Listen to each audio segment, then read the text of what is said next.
এদিকে আসো। স্যার আমি? হ্যাঁ হ্যাঁ আপনি এদিকে আসেন। তুমি আমাকে ফলো করতেছো? জি স্যার। জানো স্যার আজকে ক্লাসে আপনি আমাকে সবার সামনে এভাবে অপমান করে বের করে দিলেন কেন? অপরাধ করলে শাস্তি পেতে হবে না? আমি তো কোনো অপরাধ করি নাই। তো ক্লাসে সবাই অঙ্ক করতেছিল আর তুমি অঙ্ক না করে খালি খাতা রেখে অন্যদিকে তাকাইছিলে, সেটা অপরাধ না? আমি তো অন্যদিকে তাকাই নাই। আমি তো স্যার আপনার দিকে তাকাইছিলাম। অঙ্ক না করে আমার দিকে তাকায় থাকাটা কি অপরাধ না? মোটেও না। ভালোবাসার মানুষের দিকে তাকিয়ে থাকা কি অপরাধ নাকি? দেখো মেয়ে, তুমি ওই দিন আমাকে যা যা বলছো আমি কোনো গুরুত্ব দিইনি, আর এইসব বিষয় নিয়ে গুরুত্ব দেওয়া উচিত না। কিন্তু তুমি যদি এটা নিয়ে বাড়াবাড়ি করো, আমি কিন্তু তোমার বাবার কাছে যেতে বাধ্য হবো। স্যার আপনাকে কষ্ট করে আমার বাসায় যে বাবার কাছে নালিশ দিতে হবে না। আমি এমনিতেও ডিসিশন নিচ্ছি যে আমার বাবার কাছে সবকিছু খুলে বলবো। বলে দিবা মানে কি বলে দিবা? বলবো যে আমি আমার ভালোবাসার মানুষকে খুঁজে পেয়েছি, আর আমার ভালোবাসার মানুষ আমাদের ক্লাসের অঙ্কের টিচার অয়ন স্যার। তাড়াতাড়ি আমাদের দুজনের বিয়ের ব্যবস্থা করো। তোমার বেতন কত? বেসিক 15,000 টাকা। এই বেতনে এই বাজারে একটা মানুষ চলবে কি? না না স্যার, আমার অসুবিধা হয় না। কোম্পানির সাথে আলোচনা করে তোমার বেতন বাড়িয়ে দিই। তার কোনো প্রয়োজন নেই।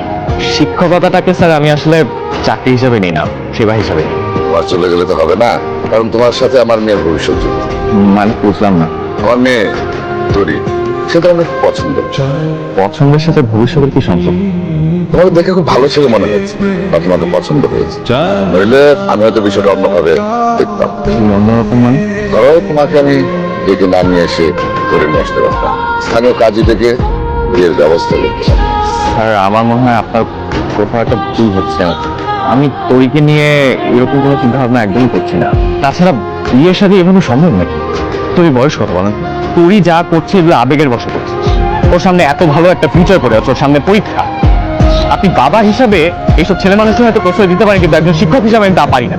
এরপরেও যদি আপনি উল্টাপাল্টা কিছু করতে চান, আমার বিশ্বাস এই দেশে আইনের একটা ব্যবস্থা। স্যার আমি জানি আপনি আমার সাথে অনেক রাগ করে আছেন। Sorry sir. স্যার আপনাকে একটা কথা বলি। স্যার আপনি কি কারোর সাথে এনগেজ? কষায় থাপ্পড় মারবো। চিনে আমার বাসা ভালো লাগা এনগেজ লোক করতে গেছি তো। হ্যাঁ কে শিখায় তোমাদের এগুলো? নাটক সিনেমা দেখো, রোমান্টিক নাটক দেখো না?